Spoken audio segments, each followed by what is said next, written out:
सबसे पहले मैं दिल्ली के बेटे, दिल्ली के इतिहास में सबसे लोकप्रिय मुख्यमंत्री अरविंद केजरीवाल जी, आम आदमी पार्टी के नेता, मेरे बड़े भाई और राजनीतिक गुरु अरविंद केजरीवाल जी का धन्यवाद करना चाहती हूं कि उन्होंने मुझ पर भरोसा किया और मुझे इतनी बड़ी जिम्मेदारी सौंपी, दिल्ली के लोगों की देखरेख की जिम्मेदारी सौंपी। लेकिन आज मैंने मुख्यमंत्री के तौर पे शपथ ग्रहण जरूर किया है, लेकिन ये मेरे लिए, हम सबके लिए एक बहुत भावुक क्षण है जब अरविंद केजरीवाल जी दिल्ली के मुख्यमंत्री नहीं हैं।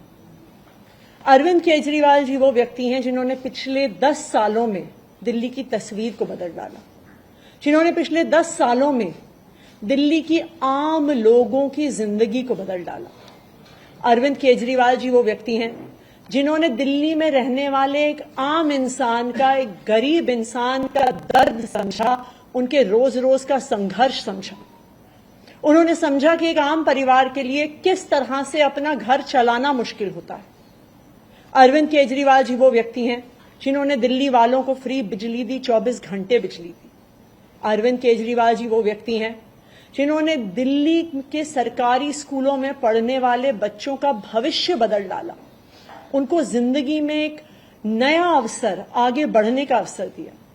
अरविंद केजरीवाल जी वो व्यक्ति हैं जिन्होंने दिल्ली की महिलाओं को शिक्षा में, रोजगार में आगे बढ़ने का मौका दिया, फ्री बस यात्रा देके। अरविंद केजरीवाल जी वो व्यक्ति हैं जिनकी वजह से आज दिल्ली के लोगों को अपने परिवार के सदस्य का इलाज करवाने के लिए अपने गहने नहीं गिरवी रखने पड़ते, अपने घर नहीं गिरवी रखने पड़ते, क्योंकि सरकारी अस्पतालों में अच्छा इलाज होता है।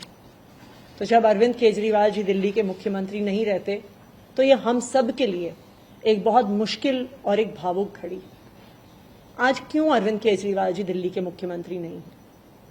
क्योंकि भारतीय जनता पार्टी की केंद्र सरकार ने अरविंद केजरीवाल जी के खिलाफ षड्यंत्र रचा, उन पर झूठे मुकदमे लगाए, उनको इन झूठे फर्जी मुकदमों में गिरफ्तार किया, उनको 6 महीने से ज्यादा जेल में रखा, उनको तोड़ने की, उनको दबाने की हर संभव कोशिश करी।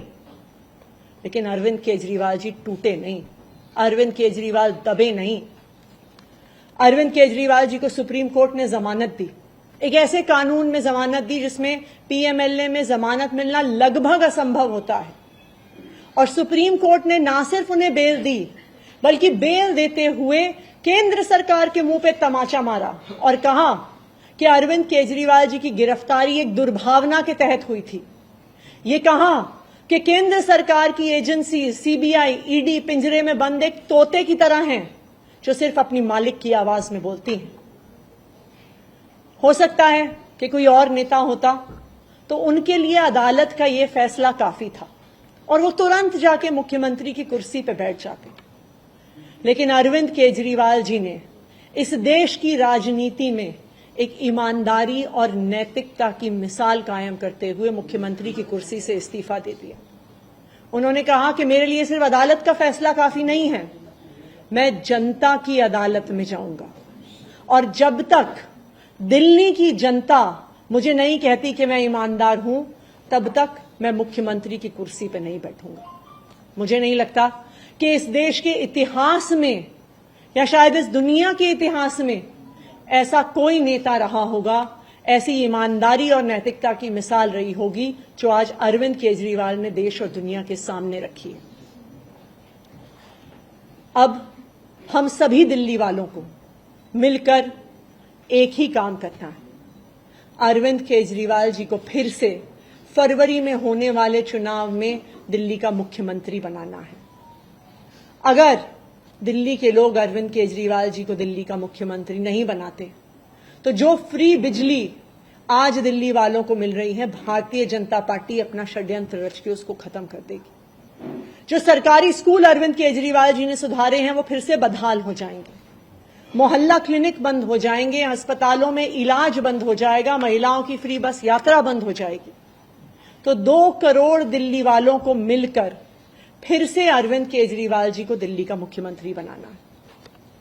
अगले 4 महीने के लिए मेरा यही काम रहेगा कि जो दिल्ली वाले परेशान रहे पिछले 1-1.5 साल में, जब से भारतीय जनता पार्टी का षड्यंत्र शुरू हुआ, जब से भारतीय जनता पार्टी ने एक एक करके हमारे नेताओं को जेल में डालना शुरू किया, जब से भारतीय जनता पार्टी ने एक एक करके हमारे मंत्रियों को जेल में डालना शुरू किया, जब से भारतीय जनता पार्टी के एलजी साहब ने दिल्ली सरकार के काम रोकने शुरू किए, आप देखिए पिछले 2 साल में भारतीय जनता पार्टी ने दिल्ली वालों को परेशान करने में कोई कसर नहीं छोड़ी। जब से अरविंद केजरीवाल जी जेल गए, दिल्ली वाले भी परेशान हुए। भारतीय जनता पार्टी ने दिल्ली वालों के पानी के बिल हम ठीक करना चाहते थे, उन्होंने उस काम को रोक दिया। भारतीय जनता पार्टी ने जो सड़क के रिपेयर के काम है वो रोक दिए। भारतीय जनता पार्टी और उनके एलजी साहब ने अस्पताल में मिलने वाली दवाइयां रोक दी, अस्पताल में और मोहल्ला क्लिनिक में टेस्ट रोक दिए, दिल्ली से कूड़ा उठना रुक गया।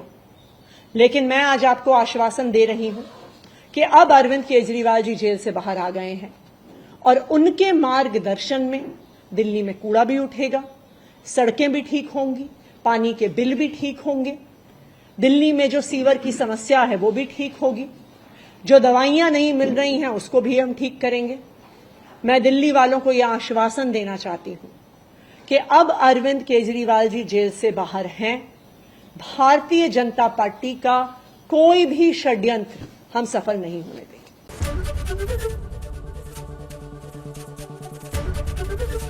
एबीपी गंगा, खबर आपकी, जुबान आपकी।